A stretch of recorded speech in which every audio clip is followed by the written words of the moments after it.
এরকম অসংখ্য মেয়ে আছে যাদের হচ্ছে গার্লস গ্রুপ আছে, অ্যান্ড তারা দেখা যায় যে গ্রুপে এরকম ফানি জিনিসগুলো শেয়ার করে। ইভেন আমি তো অনেক সময় আমার অনেক ফ্রেন্ডের কাছে এরকম চ্যাট আমাকে পাঠাইছে যে দেখ এই ছেলেটা আমাকে এইটা বলতেছে।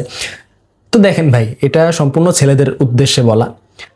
একটা মেয়ে যদি আপনাকে অ্যাকচুয়ালি পছন্দ করে বা আপনাকে যদি ভালোবাসে, সেই মেয়ে কিন্তু কখনোই আপনার সাথে যে প্রাইভেট কথাগুলো হয় সেগুলো কিন্তু লিক করবে না, তার গার্লস গ্রুপে দিবে না বা তার কোনো ফ্রেন্ডকে দেখাবে না।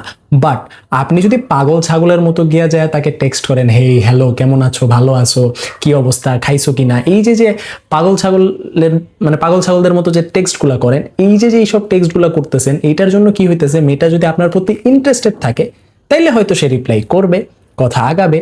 বাট সে যদি ইন্টারেস্টেড না থাকে, এটা তার কাছে হাসির জিনিস মনে হবে, অ্যান্ড সে তার গার্লস গ্রুপে এগুলো শেয়ার করে হাসি ঠাট্টা করবে। আর বাই এনি চান্স আপনি যদি তার ক্লাসমেট হন আর ওই গার্লস গ্রুপটা যদি আপনার ক্লাসের ফ্রেন্ডরাই হয়, মেয়ে ফ্রেন্ডরা, তাইলে ভাই আপনি শেষ। কেন? বিকজ আপনি ওই একটা মেয়ের কাছে যা যখন টেক্সট করতেছেন, ওই মেয়েটা ওই সেম জিনিসটা যখন গার্লস গ্রুপে পোস্ট করতেছে, বাকি মেয়েরাও দেখে ফেলতেছে, অ্যান্ড দিন শেষে কি হইতেছে, আপনার ইমেজটা নষ্ট হইতেছে।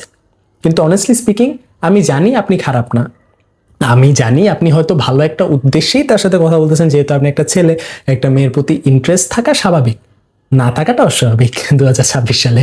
সো আপনার যেহেতু ইন্টারেস্ট আছে, আপনি তাকে অ্যাপ্রোচ করেছেন, সে ওইটাকে ফান হিসেবে নিয়েছে, সেটা তার বিষয়। সে প্রাইভেট, তার লাইফে কোনো প্রাইভেসি রাখে নাই, সে ওটা ফ্রেন্ডসদের মাঝে শেয়ার করে দিছে। বাট কোনো মেয়ে যদি অ্যাকচুয়ালি আপনাকে চায়, সে কখনোই এই কাজটা করবে না। আর আপনারও এই জিনিসটা থেকে একটু অ্যাভয়েড করতে হবে যে হাবা যাবা কাউকে মেসেজ দিয়ে আসলে কথা বলার কোনো দরকার নাই। যে ইন্টারেস্টেড সে ইন্টারেস্টেড, যে ইন্টারেস্টেড না, আপনি একটা দুইটা মেসেজেই বুঝতে পারবেন, হাই হ্যালোতেই বোঝা যায় যে সে আপনার সাথে কথা বলতে ইন্টারেস্টেড নাকি ইন্টারেস্টেড না। যদি দেখেন যে না, মানুষটা আপনার সঙ্গে কথা বলতে মোটেও ইন্টারেস্টেড না, একটা মেসেজ দিলে 15-20 মিনিট পরে, আধা ঘন্টা পরে, একদিন পরে রিপ্লাই দেয়, ভাই তাহলে বাদ দেন ভাই, দরকার নাই এরকম পার্সন আপনার লাইফে। আর এই যে যেটা দেখলেন যে গার্লস গ্রুপে শেয়ার করে, এটা হবে ভাই, আপনার ক্যারেক্টারে দাগ লাগতেই পারে, কিন্তু আপনি অ্যাকচুয়ালি যদি মানুষটা ভালো হন, আপনার লাইফে ভালো কিছুই হবে। তবে এই সব জিনিসগুলো একটু অ্যাভয়েড করার ট্রাই করুন।